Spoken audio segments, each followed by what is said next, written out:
Herkese merhabalar. Hepiniz YouTube Gülümseten Marifetler kanalıma hoş geldiniz. Bugün sizlerle birlikte kolay bir örgü modeli yapımını paylaşmak istiyorum. Bunun için iki renk bebe yünü kullandım. Tabi bunu 3, 4, 5 farklı renkle de örebilirsiniz.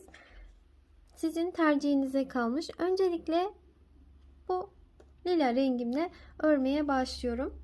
Zincir üzerine başladığımız bir örgü modeli. Bunun için öreceğimiz örgü modeli boyunca zincir çekelim. İlk zincirimi şöyle bir sıkıştırdım ve bu ilk sıradaki zincirlerimi oldukça gevşek çekiyorum. Sıkı sıkıya zincir çekmeyelim.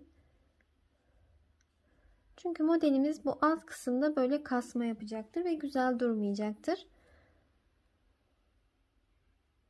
Öreceğimiz örgü modelince dediğim gibi zincir uzunluğunu çekelim. Fazla da çekebilirsiniz. Fazlalık zinciri modeli kurumundan sonra kesebilirsiniz. Böyle zincirimi çektim. Ben küçük bir model göstereceğim için bu kadar zincir sayısı benim için yeterli. Tığıma ipimi doladım. Şöyle baştan sayıyorum.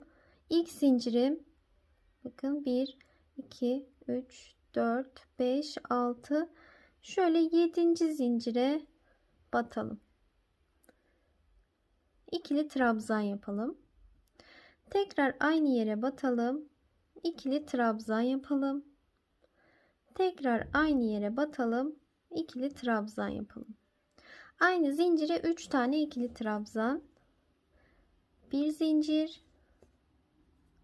Tığımıza ipimizi dolayarak 1, 2, 3, 4. Dördüncü zincire 1, 2, tekrardan aynı yere 3. 3 tane ikili trabzanımı battım.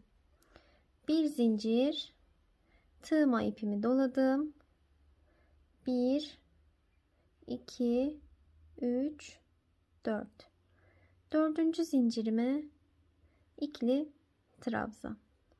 Aynı yere tekrar 2, aynı zincire tekrar batıyorum.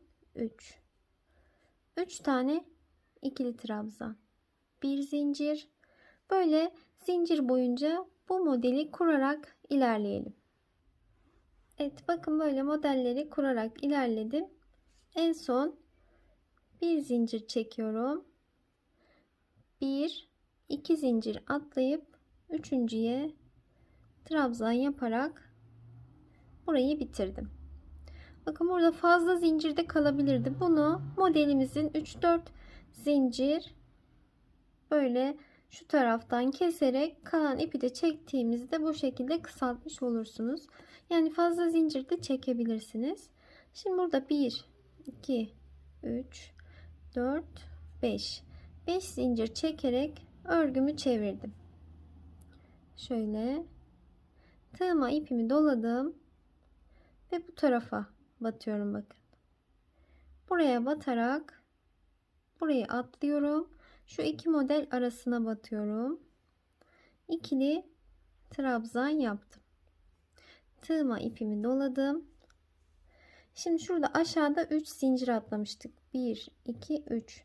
Burada ikinciye, ortadakine batarak bir ikili trabzan yapıyorum. Şöyle ipimi biraz uzatıyorum. İkili trabzan yaptım. Tığıma ipimi doladım. Şuradaki boşluğa batıyorum tekrar. İkili trabzan yaptım. Bakın böyle 3 tane oldu.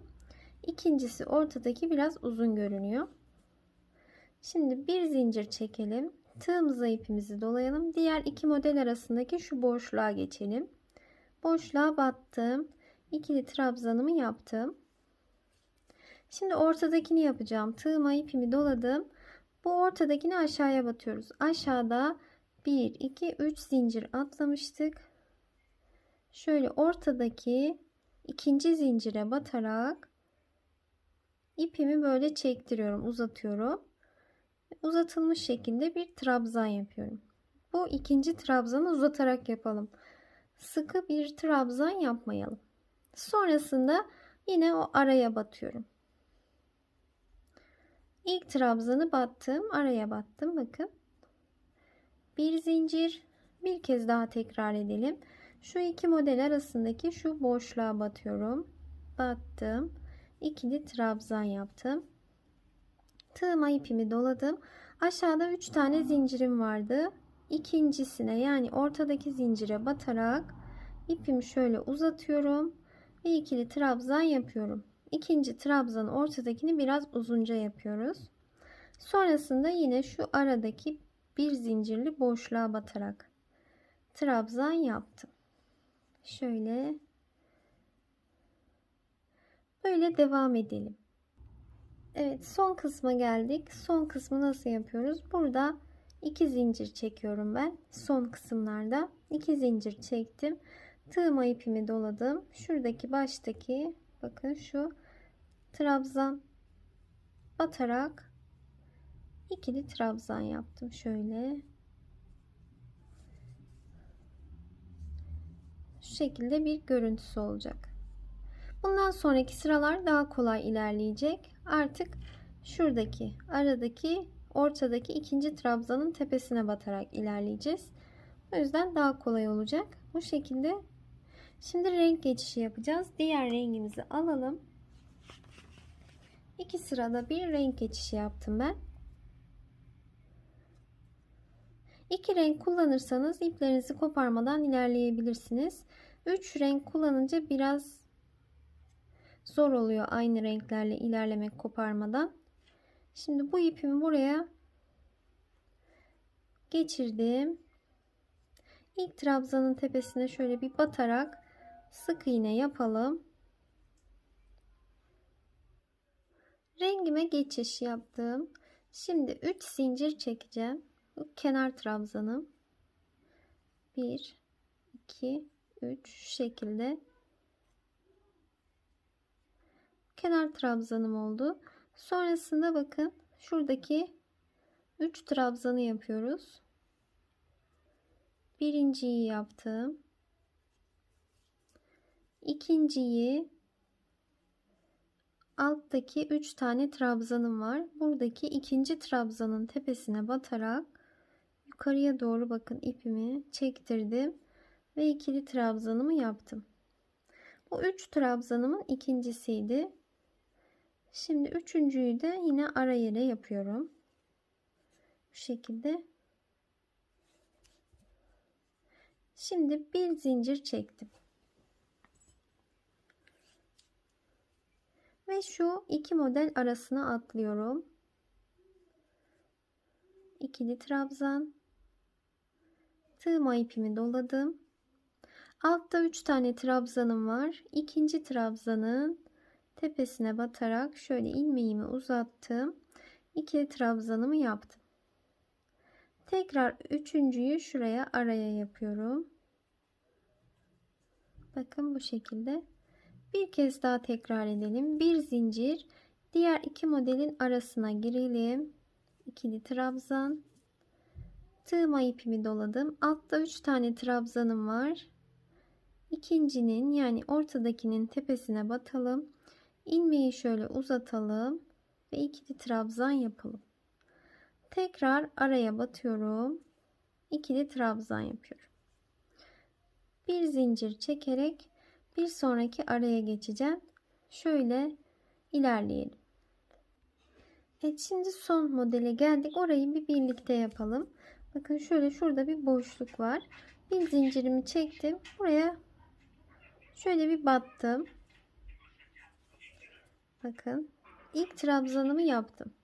Tığıma ipimi doladım. İkinciyi bir alta batarak yapıyorduk. Bakın burada 3 tane trabzanım var. İkinciyi ortadakine battım. İlmeğimi uzatarak bir trabzan yaptım. Sonrasında üçüncüyü de yine böyle içine girerek yaptım. Kenarlarda bir de kenar trabzanımız var. Bakın şurada olduğu gibi. Şimdi onu yapacağız. Tığıma ipimi doladım. Şöyle üçüncü zincirden batarak kenar trabzanımı da yaptım. Ve ikinci sırasına geçiyorum mavi rengimin. 3, 4, 5 zincir çekerek dönüyorum. Döndüm ve şu araya giriyorum bakın. Buraya girdim. İkili trabzan. Tekrar aşağıdan 3. trabzanın, bakın şuraya 1 2 3 tane trabzan var. 1 2. trabzanın tepesine batarak ilmeğimi uzatarak ikili trabzan yaptım. Tekrar araya ikili trabzan. Şöyle yine aynı şekilde bir zincir modelimizi şu ara yerlere yerleştirerek sıranın sonuna gidelim. Sıranın sonuna geldim. Burada 2 zincir çekerek şuraya dördüncünün kenar trabzanın tepesine batıyorum. İkili trabzan yapıyorum. Şimdi diğer rengimize geçeceğiz. Böyle iki sırayı tekrar ederek ilerleyeceğiz. Şimdi iki sıra mavi rengimle yaptım. Mor rengime geçtiğimde de yine aynı işlemi devam ettireceğim. Şöyle böyle zikzak şeklinde, böyle çatal örgü, bakın böyle çatal şeklinde de bir örgü modeli uygulamış olacağız. Şimdi daha büyük bir boyda örmüştüm ben ve 3 farklı renkte ördüm. Onu sizlere göstermek istiyorum. Evet, bu da büyük bir parçada ördüğüm ve 3 farklı renk kullandığım model. Bakın çok güzel bir görüntüsü var. Arka yüzü de yine aynı şekilde ön yüzü gibi iki yüzü de kullanılabilir bir örgü modeli. Astar istemeyen, eğer bebek battaniyesi yapacak olursanız böyle yumuşacık, kabarık, böyle kabarık duran yumuşacık puf puf bir örgü modeli oldu. Umarım sizler için faydalı olmuştur. İnşallah beğenerek izlersiniz, keyifle izlersiniz. Bir kalp, bir beğeni, bir yorum bırakırsanız çok mutlu olurum. Kanalıma abone değilseniz abone olarak destek olursanız çok mutlu olurum. Videolarımı, örgülerimi beğeniyorsanız, severek izliyorsanız abone olarak takipte kalmayı unutmayın. Hoşça kalın.